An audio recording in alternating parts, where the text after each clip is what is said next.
this Saturday at 7:30. They'll be in the gym. We're going to play a lot of games. There's going to be a basketball tournament, volleyball tournament, a decathlon,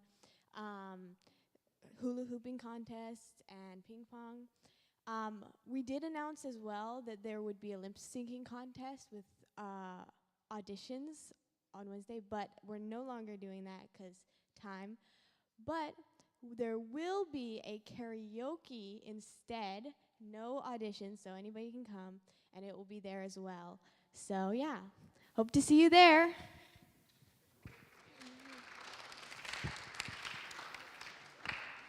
Okay, if there's no more announcements, we're going to get started.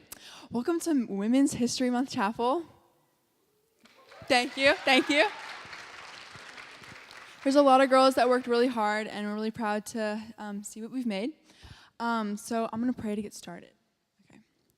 Dear Heavenly Father, thank you so much that we can be here today, and thank you that we can celebrate and acknowledge all the women that have come before us and made our world what it is today. Please be with everybody here, and please give them a good day and a good rest of the week. Amen.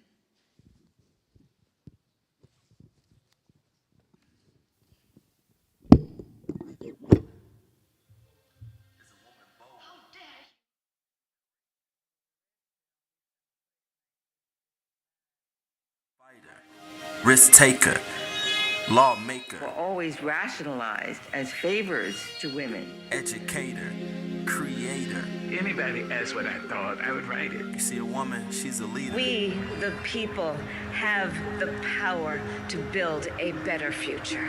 She's a believer, high achiever, Thank you for this award. more a giver than a receiver. Woman of hope For there was always light if only we're brave enough to see it. for the next generation to not be so cold. Women give love, I've given it to everyone I know. I love this book. women give light.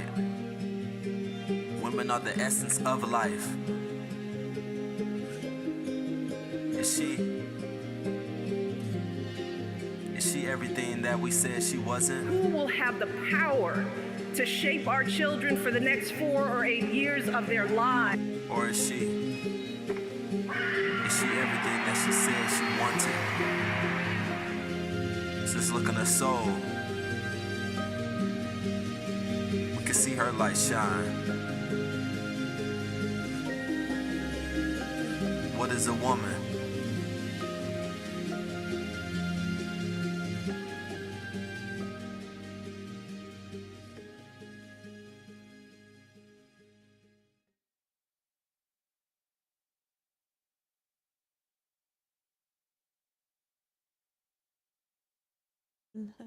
Okay, so we are going to be doing something that we haven't done in a while. We're going to have a Kahoot. So, I know, last time we had some problems. So this time, when we get into the Kahoot, there will be a random name generator. And so, you guys will get your names, and there will be a prize for first place, $10. And second, third, we'll get some candy as well afterward. So, I'm excited. Yeah, so get your phones out and get ready. 3 minutes. Let me see. So okay. Yeah.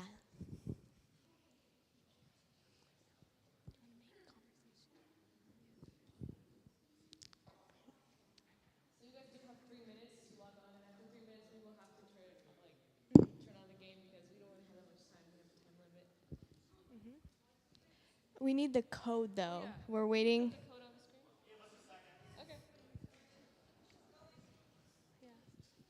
Okay. Yeah. Okay, there we go. So once you log on, it will give you a name generator. And let's see. Okay. Got people.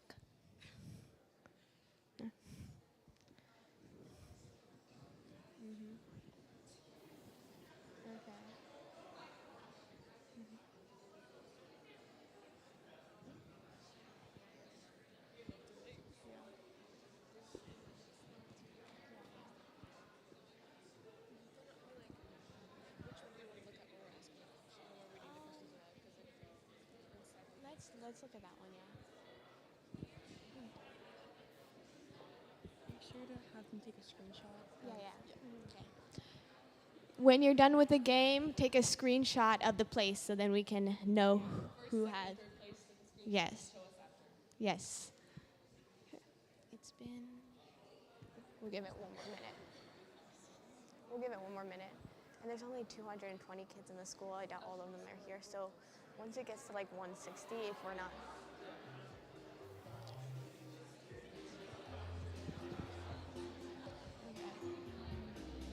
Okay. Okay, I hope everybody's in. We're going to start the Kahoot then. You can read the first question, okay?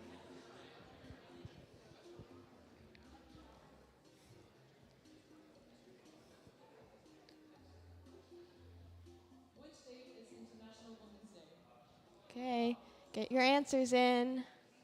You have 10 seconds for each question. Let's see.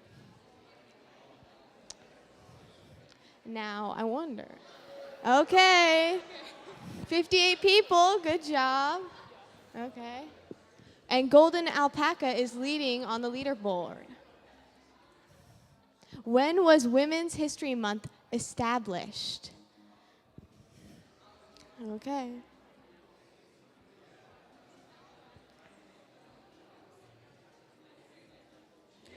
Ooh.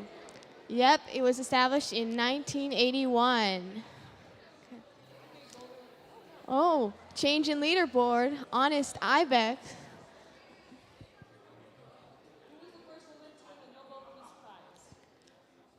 And we got 4 options up there.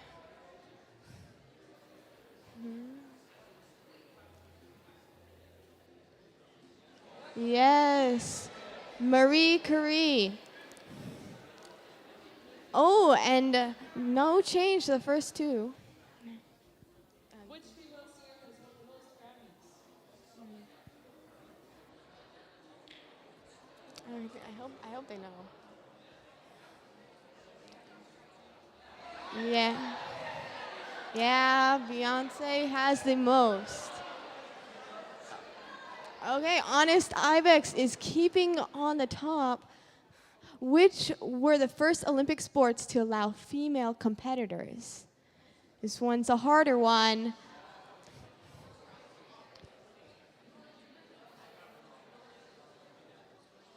Ooh, yep. Let's see. Oh, and some changes. Okay. Which of these was Amelia Earhart known for? Yeah. Maybe some tricks though. I hope they can. Okay. There was a trick one in there. She was the first woman to fly solo across the world. Good job. Which was the first country to give women voting rights? Wonder. Let's see. And it was New Zealand. Yes.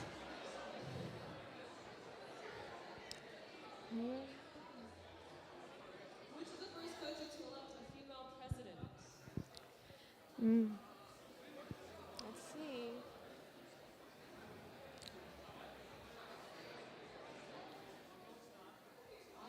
Iceland was. Yeah. Oh, and Yellow Swan takes first for now. Let's see. What is Malala Yousafzai an activist for? I don't think I said that name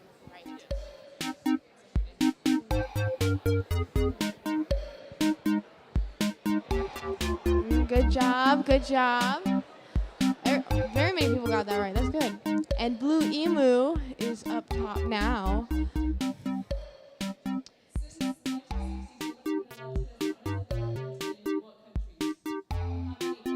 Yeah.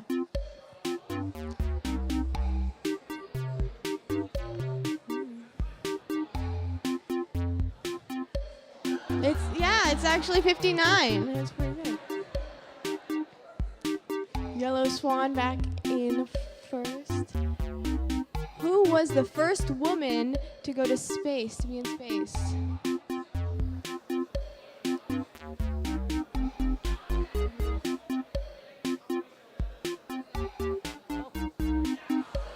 Yep. Okay. And Yellow Swan is still first. It's our last question. Yeah. Let's see.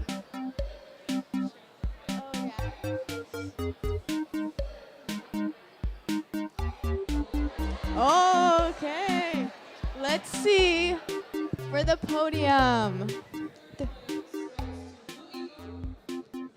Second place with 9 out of 12 goes to Yellow Swan, and number 1, Honest Ibex with 9 out of 12. Good job. Take a screenshot if you are one of those 3, and we will get you your prize afterward. Thank you. Thank you, guys.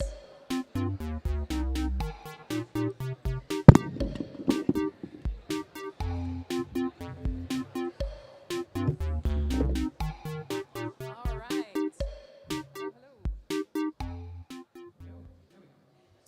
Awesome. Hey, so once again, welcome to Women's History. Kind of celebrating women's history here at this school in a chapel setting. So it's kind of fun to be able to be a part of that. And awesome questions. It was hopefully, how many of you learned something new just from the Kahoot? Something new. Yeah, one of those questions, right? Yeah, it was kind of cool just to get a little bit. So we're going to be learning something a little bit new now. There's going to be a few people who are going to be sharing some questions and answers to, like, why are we even celebrating women's history?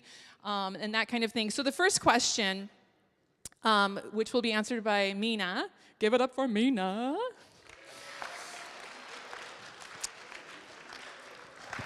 What is gender bias, and what are some examples of gender bias? Okay, so all of us have experienced this, whether male or female or neither. And so I think this is a good thing to address in a chapel setting.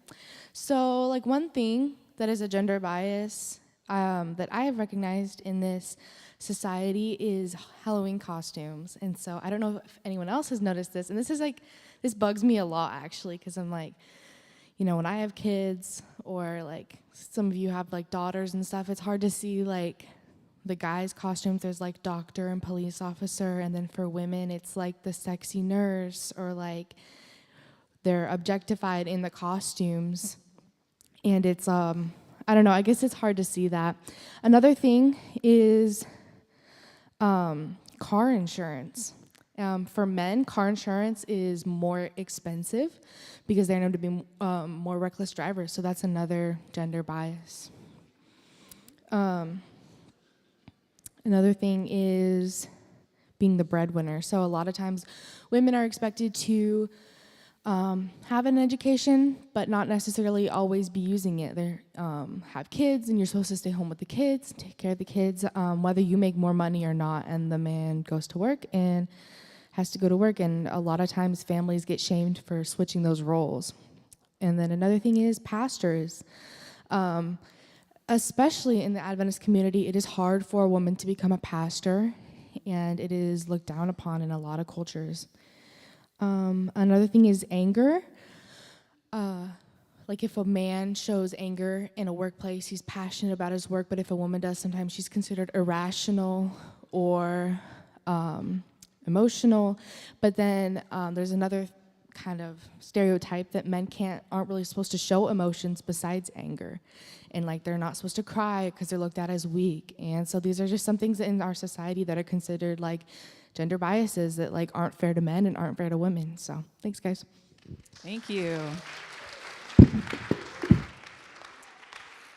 All right. Our next question by Misha. Give it up for Misha. Whoop, whoop, whoop. It's on. Okay. So I'm answering about double standards. Double standards is defined as a rule or principle which is unfairly applied in different ways to different people or groups. So, for example, I don't know if you've heard the song, but Taylor Swift's "The Man" was written about the double standards amongst the celebrities in her experience. But chances are we've all had complaints about various double standards in our world today. This term doesn't even always apply to the different expectations between genders. It can also apply to double standards among races or other groups you might be able to think of. But as you probably will notice, double standards don't only negatively affect women, as Mina said. There are all sorts of double standards I'm certain you guys have noticed that are unfair towards men as well. Like, I know a lot of times we'll say like, oh, it's just because you're a girl, blah, blah, but like, trust us, we know. No one loves the double standards, which is why we are addressing them today. And it even affects like things amongst our legal system and like our economy, like Mina said about the car insurance, and then things like when a lot of times women will get less jail time for things that they do that's like they commit the same crime as like men, and that's not right, so that's why we're addressing them today. So yeah. Awesome. All right, V, come on down. Give it up for V.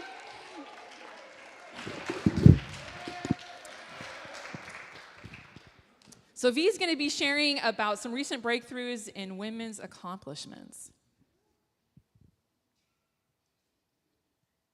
Okay, so the first woman that I'm going to be talking about is Sha'Carri Richardson. I think I said her name wrong, but she won the NCAA championship. She's a track athlete, by the way.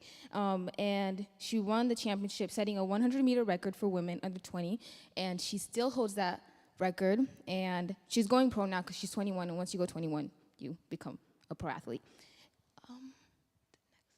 The next person I'm going to be talking about is Pamela Chelimo.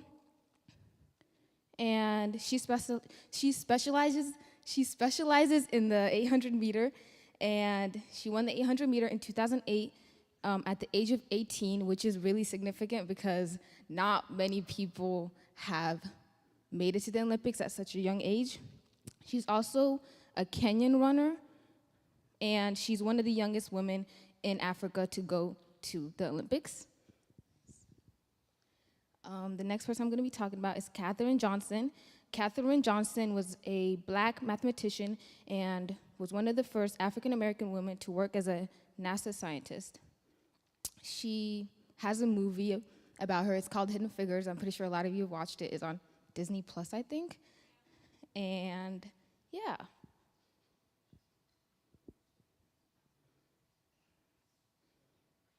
And the last person I'm going to be talking about is our Vice President, Kamala Harris. And she's the first black and South Asian Vice President in the United States, and she's a woman, so yeah.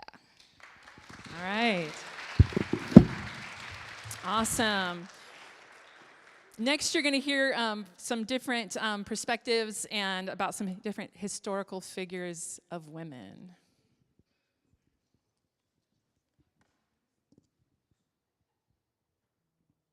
Next slide. Yeah. So Ellen Harmon White, we all know her. She was the founder of Adventist education, and without her ideas, we wouldn't actually be here. So she was born on November 26th, 1827. Fun fact, that's also my birthday, so it's kind of cool to share a birthday with her. And she died on July 16th, 1915. And some things that a lot of people don't know. She had a twin sister whose name was Elizabeth. And when she was 9, this girl threw a rock at her face, which disfigured her and left her in a coma for a really long period of time. And she had to relearn how to read. Even she couldn't see for a long time. And she says, she later said that event brought her closer to God because at the age of 12, she joined a Methodist camp, leading her to straightening her relationship with God because she couldn't go to school anymore. She couldn't really hang out with the kids she used to hang out anymore. She was very ostracized even. And on March 14th, 1858, she had her first vision, and after that she became a really well-known prophet, and she's written a lot of books, and her books are still some of the bestsellers in the world. And yeah, as I already said, she was the one who had the idea for that all kids should have a Christian education, and which is why we're all here now. Thank you. Awesome. Okay, who I'm going to be talking about is Ruth Bader Ginsburg. She was born March 15, 1933, and she died September 18, 2020, so like about 2 years ago. She spent half of her law career, or her law education, at Columbia Law School and the other half at Harvard Law School. Right? Well, when she died, she was, her last occupation was a Supreme Court judge. She became the court's second female justice, and as a judge, Ginsburg was considered part of the Supreme Court's moderate liberal part of their judge panel. She was a strong voice for a lot of the equal pay, equal rights that we have today in law or in any kind of like what she did was she fought for like equal rights in like what is it called?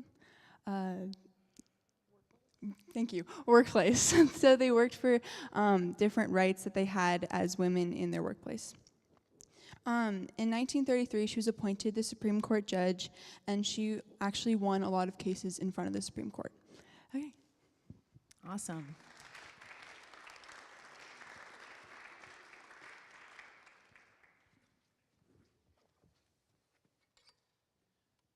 Okay, so you've probably heard of like Marie Curie. This is another female scientist who tends to be lesser known.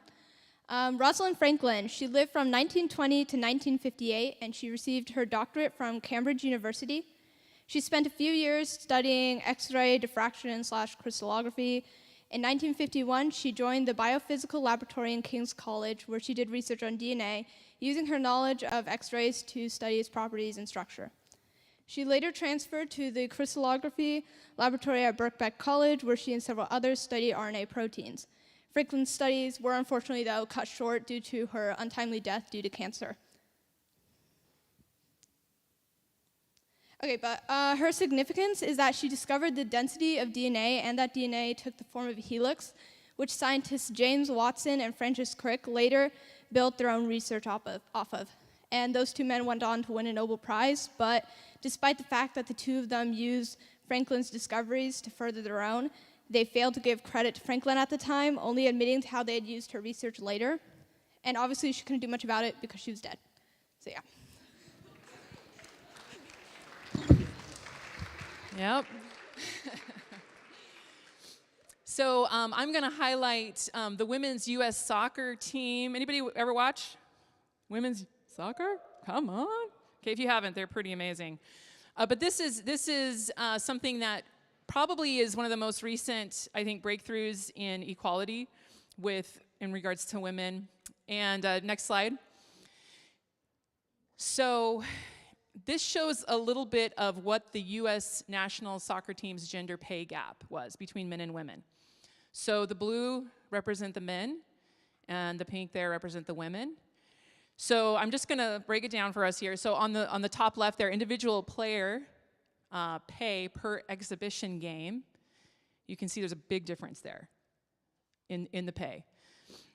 Yearly pay for 20 games. If you lose all, the women would get $72,000.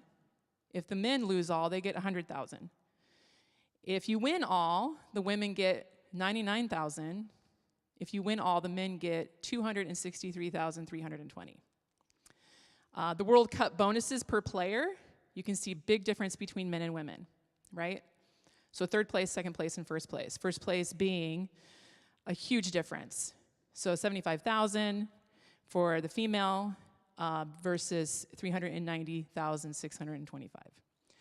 So the women, obviously, the women soccer players saw this, and they're like, hey, we're doing the same job. We have the same job description, but we're getting paid definitely different. And if you know anything about soccer, the women's soccer teams, no disrespect to the men's soccer teams, but the women's soccer teams were much more fun to watch because they kept getting further and further ahead. The next slide here. So this shows another difference there. So once again, the difference in the very bottom there, the blue representing the men, the pink representing the women. So successful World Cup qualification, if you were able to qualify, that's the difference in pay, $2.5 million versus $750,000, right? For doing the same thing.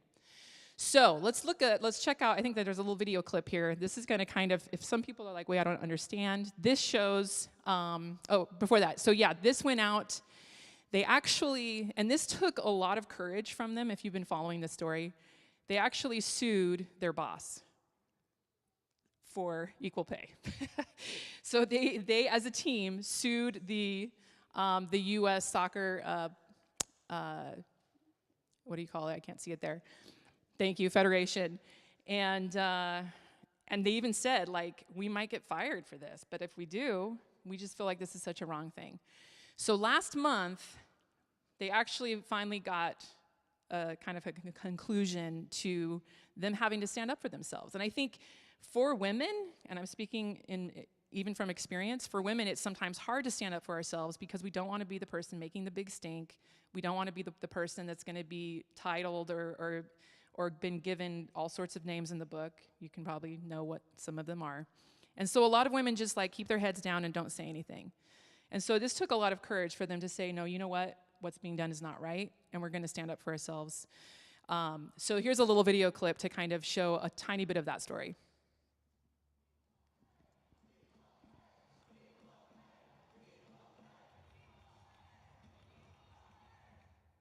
That was, of course, the World Cup crowd chanting equal pay after the U.S. women's national soccer team scored their 4th world title in France. Now, if you've been a fan of this show, you know that TRMS has been covering the team's long 6-year fight for equal pay for several years now. But that fight reached a tipping point on International Women's Day in 2019 when 28 players filed a gender discrimination and equal pay lawsuit against the U.S. Soccer Federation in the lead up to the World Cup. They argued, quote, despite the fact that these female and male players are called upon to perform the same job responsibilities, the female players have been consistently paid less money than their male counterparts. This is true even though their performance has been superior to that of the male players, with the female players, in contrast to male players, becoming world champions, end quote. It was that lawsuit, that battle for equality, that was hanging over the sidelines as the women's soccer team took home their 4th World Cup championship title. And 2 days after that world-captivating win, the team leader, Megan Rapinoe, joined Rachel. The conversation is not about equal pay anymore. It's everybody. It's like, if you're not down with equal pay at this point, or equality, or whatever it is, like, you're so far out of reality in the conversation that we can't even go there. I think it's time to move to the next phase. Well, today they finally moved to the next phase, and they won their hard-fought 6-year battle. The players reached a $24 million settlement with the U.S. Soccer Federation to settle that equal pay lawsuit. The New York Times points that, quote, perhaps more notable is U.S. Soccer's pledge to equalize pay between the men's and women's national teams in all competitions, including the World Cup. That gap was once seen as an unbridgeable divide, preventing any sort of equal pay settlement.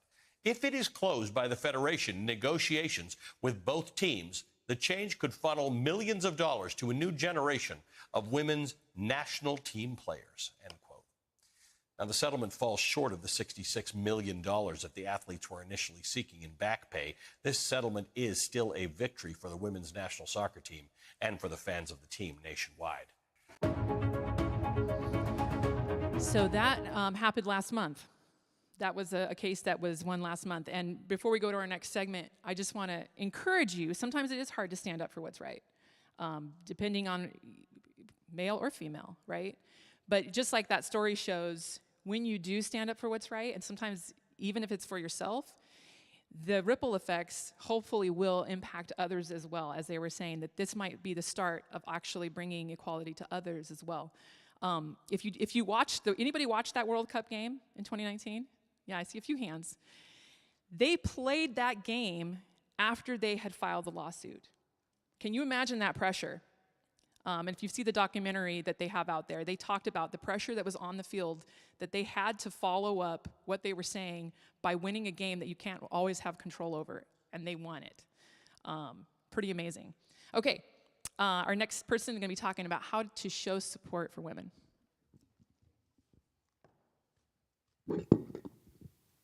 Okay, So there's many things you guys can do to support women. Main thing is if a woman does something to, something that she sees as like an accomplishment, it could be a small, simple thing. Just support, Just be happy for them being happy, Don't minimize hard accomplishments like what just happened up here. That's an amazing accomplishment. Don't support it. Be happy that they got that. Another thing is when women, so we talked about double standards. When a woman enjoys maybe football, is often seen as like a men's sport, or how like maybe a man enjoys poetry. Don't degrade them or treat them differently.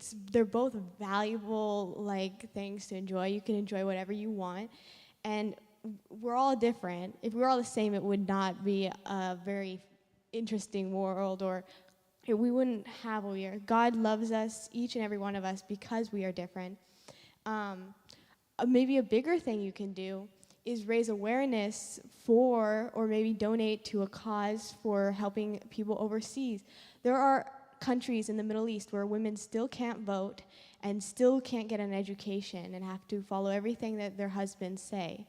So we support, by raising awareness and supporting a foundation that is helping to stop that can also be something that's a little bigger to do, but there's so many things you can do, big and small. You have an impact, so make it a positive one, and yeah. Awesome. All right, Versavia is going to give a little intro to what's next.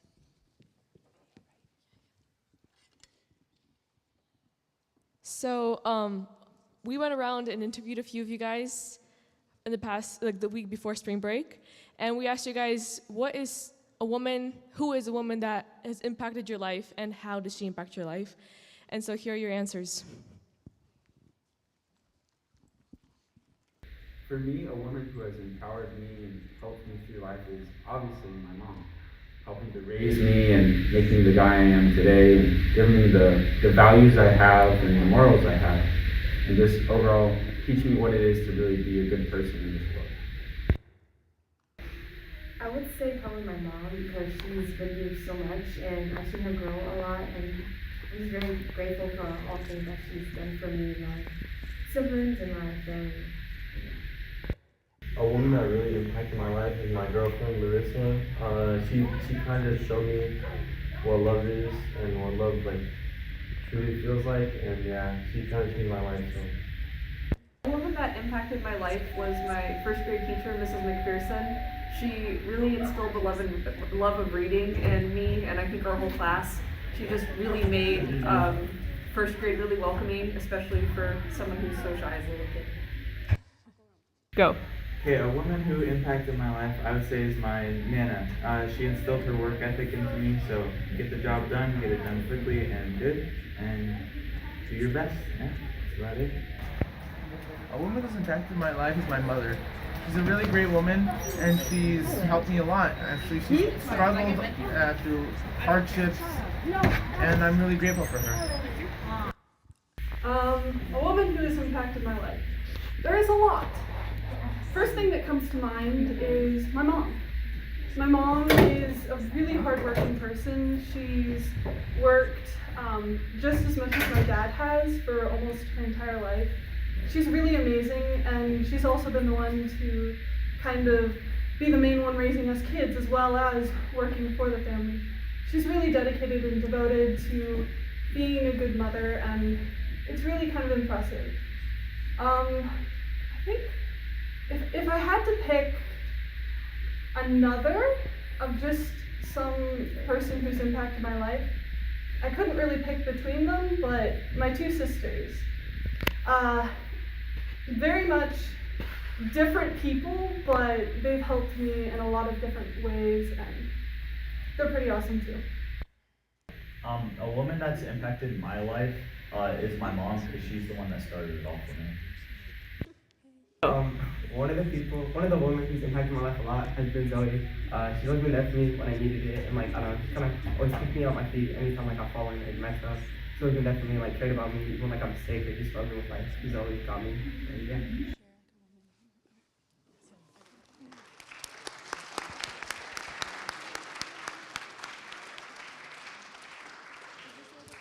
Okay, for the next few minutes, we're gonna have some mics going around, and if you want to share like a woman in your life that has had a big impact on you, or a woman that just inspires you in general, we invite you to share. There'll be mics going around, like Bethany has one. I think Versavi is gonna have one going around. So.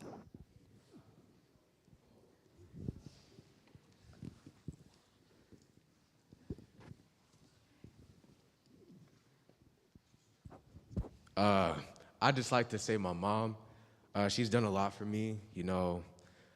Every time I see her go through something, it hurts me a lot, and I always just want to be able to work and be able to put her in a better place. I want to make her proud because she's done like everything for me, and I just love her so much.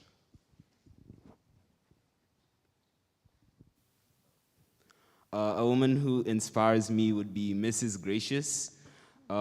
She's really fun when you're in her science classes, and she tries to make sure everyone learns something.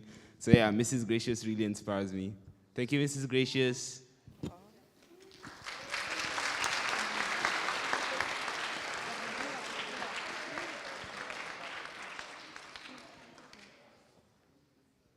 Is there anyone else? I think there's one over here.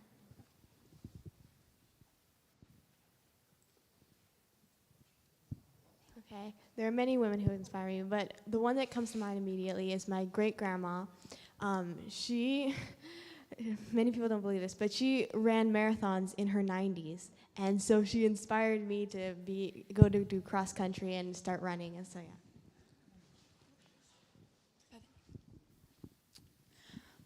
A woman that inspired me is someone from history, Cleopatra.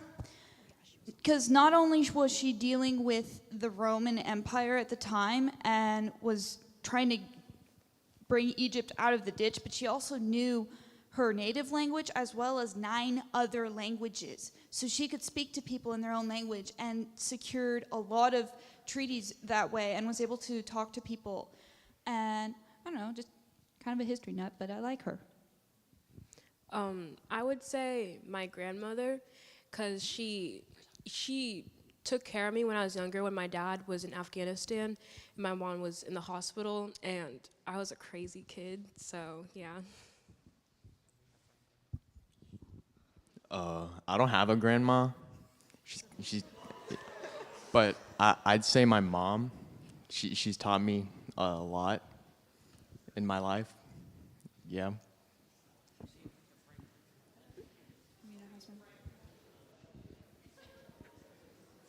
I mean, obviously I look up to like all the female staff members, but like specifically Pastor Crystalline.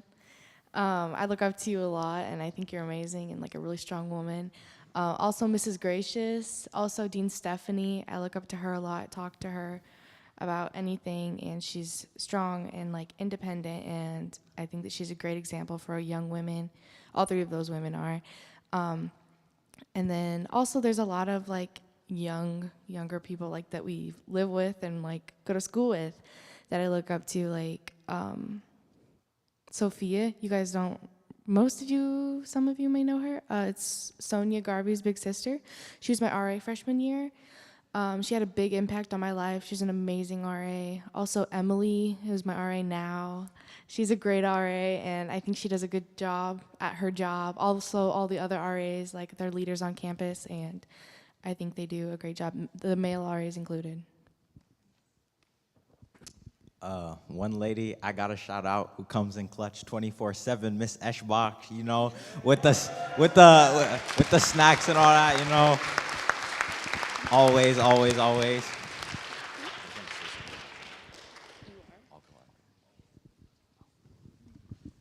Someone who inspires me is my older sister, Natalie. She has always been there for me, and she has taught me so many different lessons that I would not learn without her. So, yeah. For me, it's definitely the deans. because all three of the deans are like such strong women and like take care of us even though we're all incredibly chaotic. And so like I definitely look up to them a lot.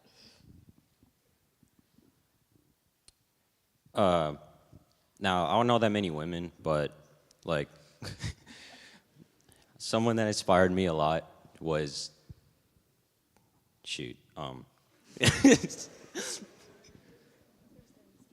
I would have to go with Mrs. Russell because, like, you know, she's been through a lot and, you know, she still manages to put a smile on our faces and, you know, every day it's nice.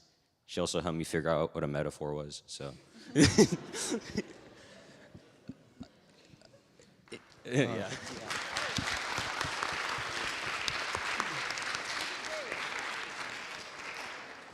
Definitely someone for me was Mrs. Williams.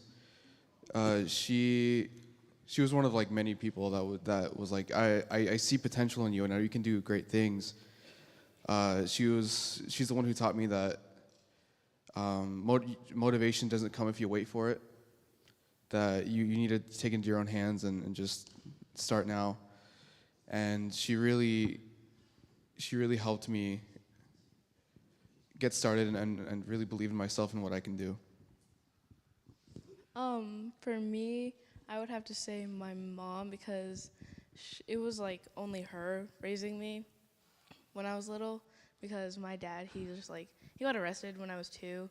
So she was just raising me at a really young age and it's just really inspired me how she went from being a teenager herself to how she is now and how she's like running her own business and it just like it's really inspiring for me. And I would also say like my coach because when I first started the sport that I do, I always discouraged myself and I always told myself that I couldn't do it, but she's always there for me, so yeah. I'm going to say Mrs. Richards.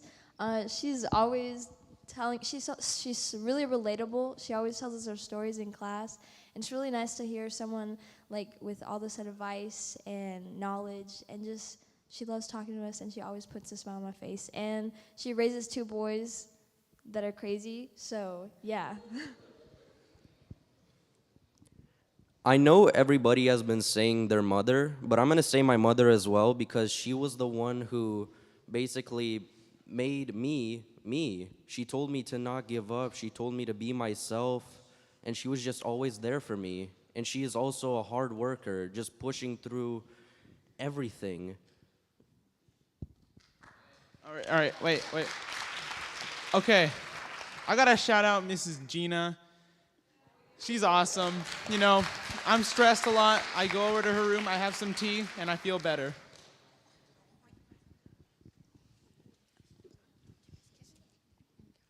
I would say Catalina, because she is always like pushing me to do stuff and enforcing all the people who she takes care of. Technically, she's the mother of everybody. Yeah. Oh, I'm so sorry. I'd like to shout out Versavia for running back and forth. You know, thank you very much. I also want to shout out Mrs. Kissinger for all the food you provide us. We thank you. We also want to shout out Mrs. Maxwell for being the nicest lady, one of the nicest people we know. And finally, for all the amazing food she makes, we gotta shout out Miss Susanna. We gotta. Thank you so much for everything you do. Oh, and you can't forget LD with the wellness. You can't forget her either.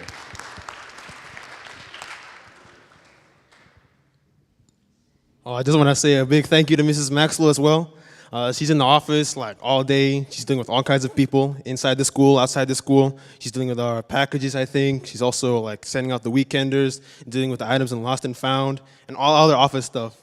And I don't know if she gets appreciated that much, but I just want to say thank you, Mrs. Maxwell, for all that you do. You're such a cool person. You inspire me. While we're on the topic of giving shout-outs to staff members, Pastor Chrislin, Mrs. Clemens, and Mrs. Nunley.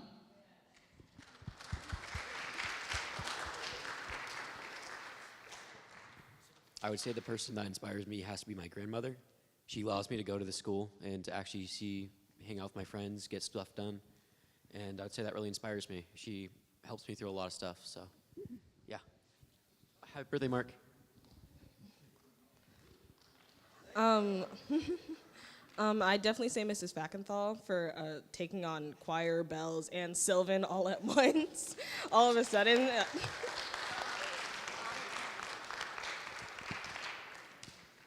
I would like to appreciate Mrs. Hubin for always being so kind and very welcoming. She always puts a smile on my face whenever I see her. I'm gonna say, Mrs. Choi. If you take piano classes from her, she's really chill. She's like a counselor and a piano teacher in one. She taught me piano. She's a really chill person, and I really enjoy taking piano classes from her.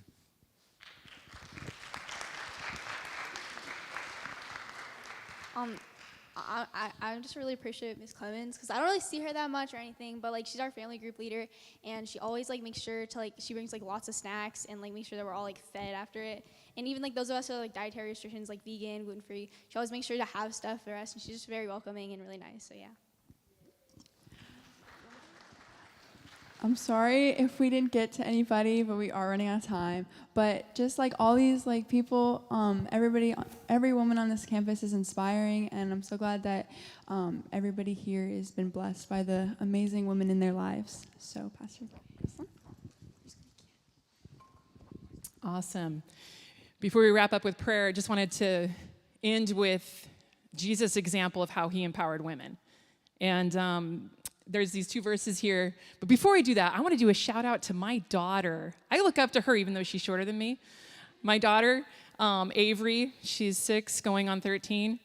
Yeah, she has a little attitude. It's kind of cute. But from the moment that she was born, she has always been a daredevil.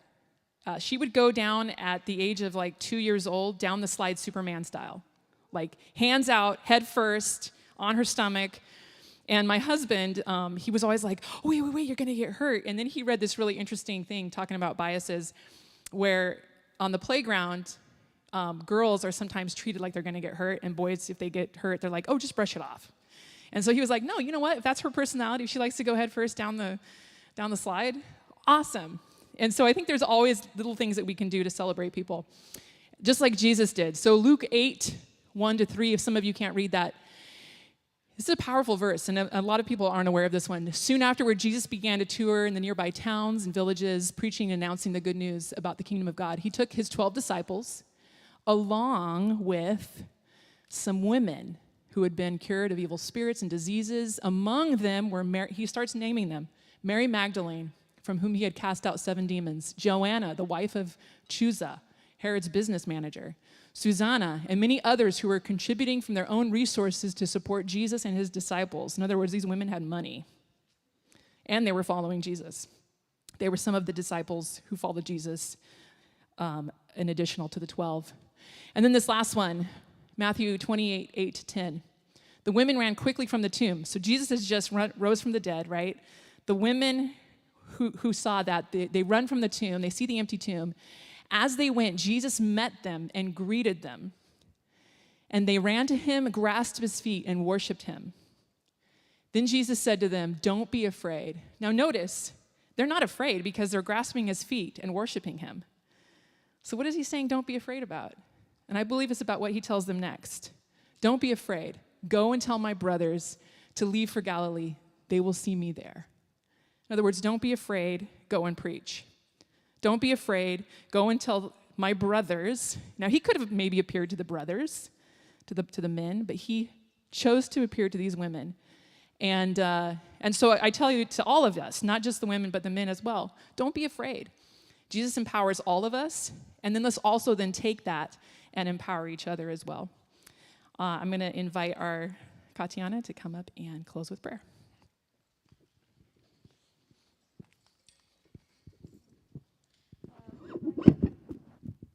Bow your heads for prayer. Heavenly Father, thank you that we could do a women's chapel and that hopefully we'll be able to do it for the years to come and that all the effort that we put into it really paid off. and just give us the energy to make it through the day. In Jesus' name, amen. You're dismissed. Or whatever. I don't care what you